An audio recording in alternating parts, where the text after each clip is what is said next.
형제들아, 나는 너희가 알지 못하기를 원하지 아니하노니 우리 조상들이 다 구름 아래에 있고 바다 가운데로 지나며 모세에게 속하여 다 구름과 바다에서 세례를 받고 다 같은 신령한 음식을 먹으며 다 같은 신령한 음료를 마셨으니 이는 그들을 따르는 신령한 반석으로부터 마셨음에 그 반석은 곧 그리스도시라.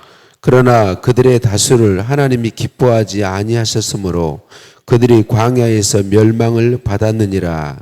이러한 일은 우리의 본보기가 되어 우리로 하여금 그들이 악을 절기한 것 같이 절기하는 자가 되지 않게 하려 함이니 그들 가운데 어떤 사람들과 같이 너희는 우상 숭배하는 자가 되지 말라.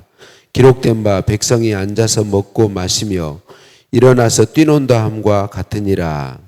그들 중에 어떤 사람들이 음행하다가 하루에 2만 3천 명이 죽었나니 우리는 그들과 같이 음행하지 말자.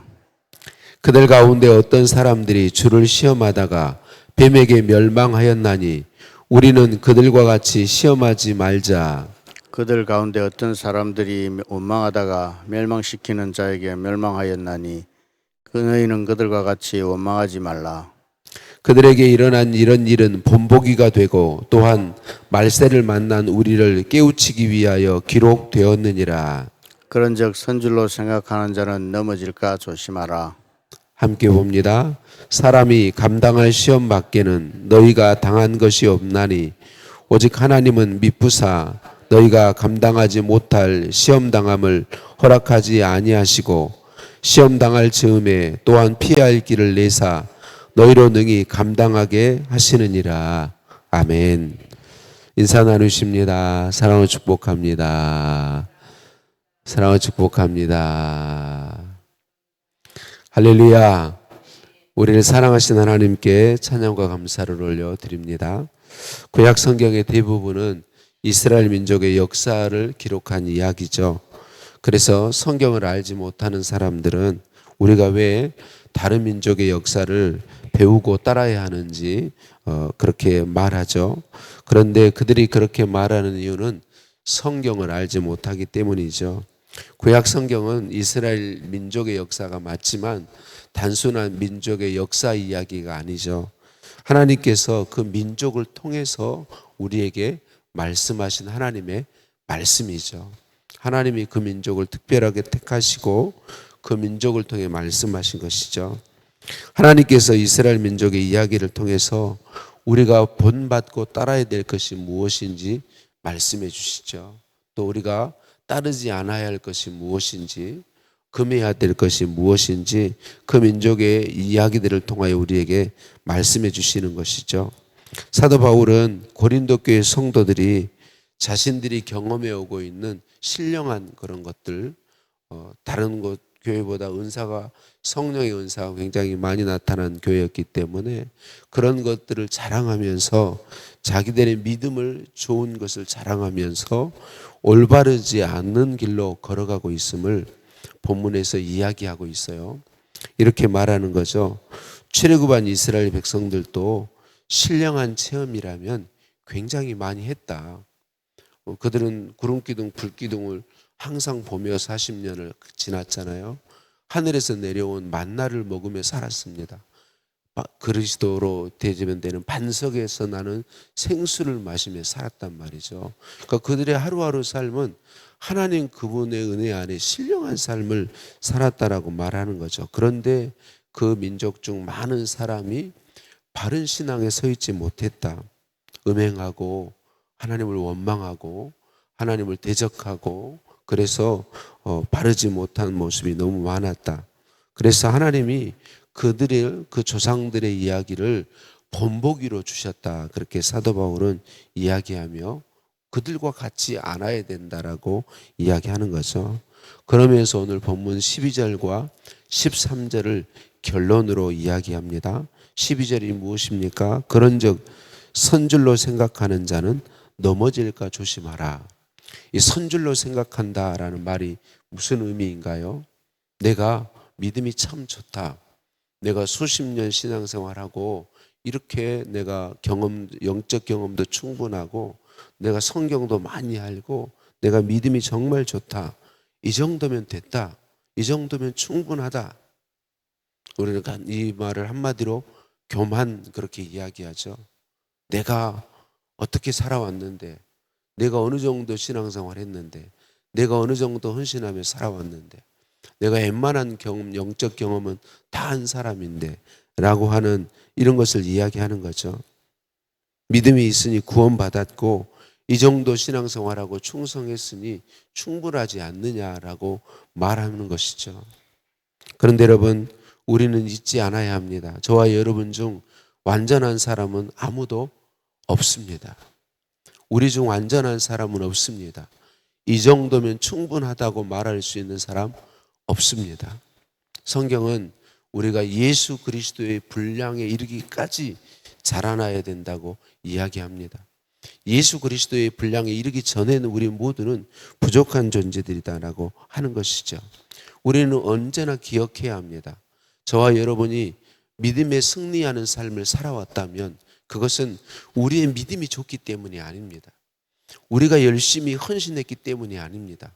하나님의 은혜 때문인 것입니다.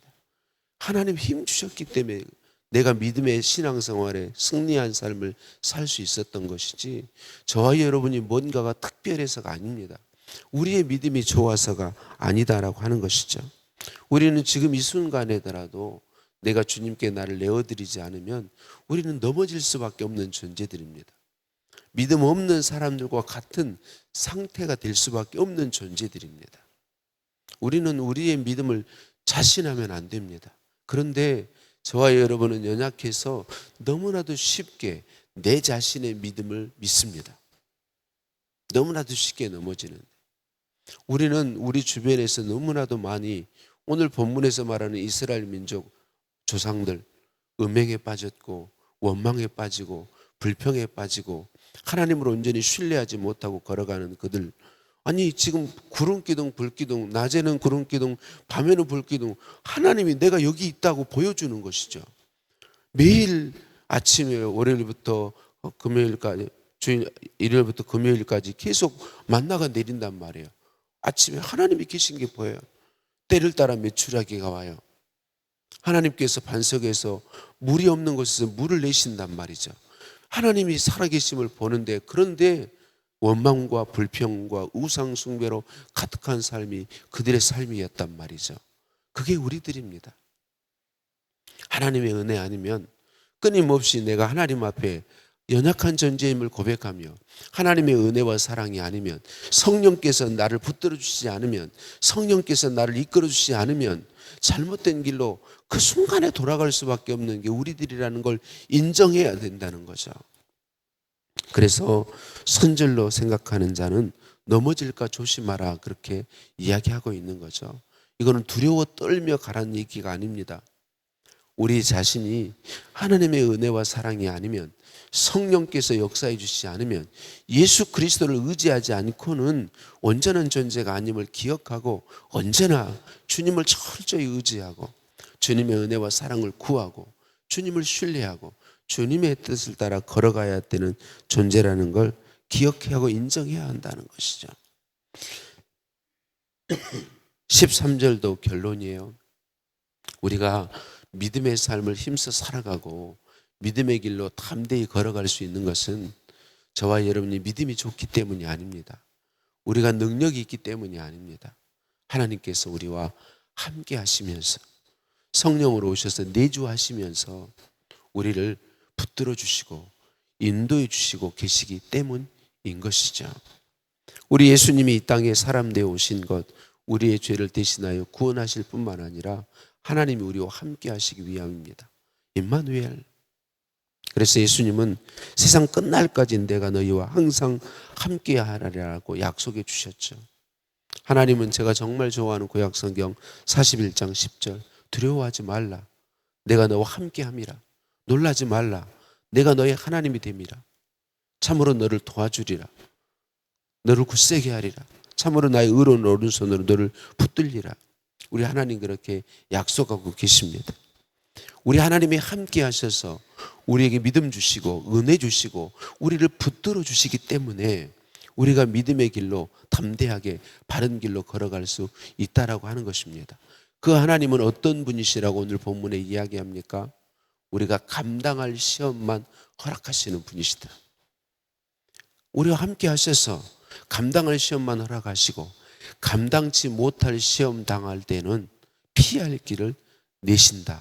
하나님이 함께 하셔서 그런 분이시다. 그래서 우리로 능히 믿음의 길로 걸어가게 하고 하나님이 주신 뜻과 말씀으로 능히 살아가고 하나님의 일을 이룰 수 있도록 역사해 주신다라고 말씀하고 있는 것이죠. 사랑하는 성도님들, 우리가 우리의 신앙을 늘 하나님 앞에 겸손히 돌아보십시다. 오늘 이 순간에 내가 수십 년 정말 믿음이 좋게 아름답게 살아왔다면 내가 믿음이 좋은 게 아니고 하나님의 은혜임을 인정할 수 있기를 간절히 소원합니다. 그래서 오늘 나는 또 하나님 앞에 겸손해서 그 하나님의 은혜를 구해야 합니다. 그 하나님의 도우심을 구해야 합니다. 하나님이 붙들어 주셔야만 한다고 하나님 앞에 겸손히 엎드려 하나님을 의지하고 하나님께 부르짖고 깨어 있어야 하는 것이죠. 그 하나님께서 나와 함께 하셔서 믿음의 믿음을 더하시고 은혜의 은혜를 더하시고 감당치 못할 시험은 허락하지 아니하시고 그런 시험이 부딪혀 올 때에 피할 길을 준비하시고 예비하셨음을 온전히 내가 믿을 수 있도록 믿음을 우리가 하나님께 구하십시다. 그리고 그 하나님을 신뢰하고 의지해서 오늘도 어제까지 살아왔던 것처럼 주 은혜를 힘입어 믿음의 길로 걸어가기를 힘 쓰십시다. 하나님 기뻐하시는 삶을 선택할 수 있을 것을 믿으며 주님의 도우심을 구하십시다. 그리고 담대하게 시험을 대적해 나가며 마귀의 괴계를 깨뜨려 나가며 믿음의 길로 걸어 가십시다. 오늘도 우리와 함께 하시는 우리 하나님께 찬양과 감사를 올려드립니다. 하나님 아버지 감사합니다. 우리를 자녀 삼으시고 우리와 항상 함께 하셔서 은혜 베풀어 주시니 감사합니다. 교만에 빠지지 않도록 저를 붙들어 주옵소서. 하나님 은혜와 사랑이 아니면 소망 없는 존재임을 인정하게 하소서. 항상 함께 하시는 주님만 믿고 의지하고 주님 앞에 겸손히 살아가게 하옵소서. 감당할 시험만 허락하시고 감당지 못할 시험 앞에서는 피할 길을 주시는 주님만 온전히 신뢰하게 하옵소서. 내 주 예수님만 담대하게 따라가게 하옵소서. 예수님 이름으로 기도드립니다. 아멘. 하늘에 계신 우리 아버지, 아버지의 이름을 거룩하게 하시며 아버지의 나라가 오게 하시며 아버지의 뜻이 하늘에서와 같이 땅에서도 이루어지게 하소서. 오늘 우리에게 일용할 양식을 주시고 우리가 우리에게 잘못한 사람을 용서하여 준 것 같이 우리 죄를 용서하여 주시고 우리를 시험에 빠지지 않게 하시고 악에서 구하소서. 나라와 권능과 영광이 영원히 아버지의 것입니다. 아멘.